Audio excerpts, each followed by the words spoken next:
Hello there, this is Sheldon. Welcome back to iOS tutorials by Sheldon. Today, we're not gonna do any tutorial again. And I think it's gonna be pretty interesting today because I'm gonna show you a bug that I found strictly from Apple that is related to UITableView. To reproduce this issue is very easy. I can assure you it's like 100% reproducible. If you guys see my simulator, basically the scenario is if you have some table view, it doesn't even matter if you have different height. It's kind of easier to show you whatever is gonna happen. To reproduce is pretty easy. Just scroll up your table view to the top and then make the first cell on the top of the screen is partially covered by the screen edge.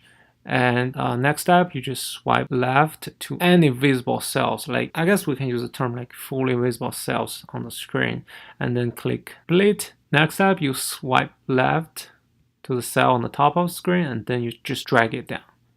As you guys can see, the result will be a misplacement for this cell. So although if users swipe up and down, that misplacement will be gone, but as long as the cell is on the screen, it's so bad to me at least. If you want to do this again, basically let's scroll up the table view to the top and delete any cell, and then try to delete the first cell, but we don't delete, instead we just drag it down, and you guys can see a very apparent misplacement of this cell. And if you swipe a little bit down here, actually the cell can respond to user's action. I mean, just in case you guys want to see the code, basically I just set an array of strings that has like random line breakers. If it has one breaker, this thing will be 2 lines. This one will be 4 lines. But anyways, it's gonna be an array of strings. And if you scroll down a little bit, really low, do nothing.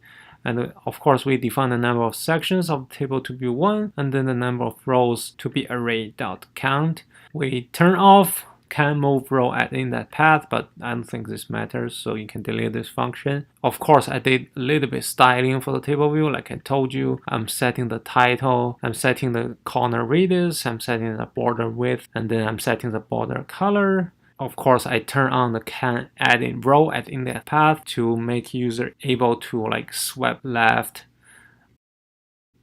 And then I did add a little bit action here using commit editing style. This function is handling whatever gonna happen. If you delete the cell, we're gonna remove the element in the array and then delete the rows in the table. So basically that's what we did. I mean, the else condition doesn't matter.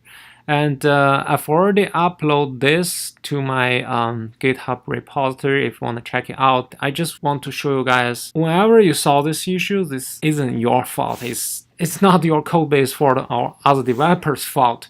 It's strictly from Apple. What frustrated me a little is like I've already opened this ticket like to report this bug to Apple probably 5 months ago, and then back today 2 or 3 newer Xcode version came out. They still didn't fix this. So it's like frustrating part of my issue. But I'm not pointing my finger to blame Apple. I mean, this could happen to a big company, and there's too much going on in the UI table view, but it seems this is quite basic. I don't know why they messed this up. So yeah, this is pretty much about it. I hope you enjoyed this video. If you do enjoy, please thumbs up. Any comments will be appreciated. And of course, subscribe if you think this is fun. I think next time I'm going to do some tutorials. It should be either on run loops or on some other third-party SDKs I've been researching but haven't decided yet. Just feel free to start it. Again, if we can bring enough attention to Apple, maybe we can push them to fix this. Yeah, that's just my hope. I will post any related link down in the video description for sure. And yeah, see you next time. Bye.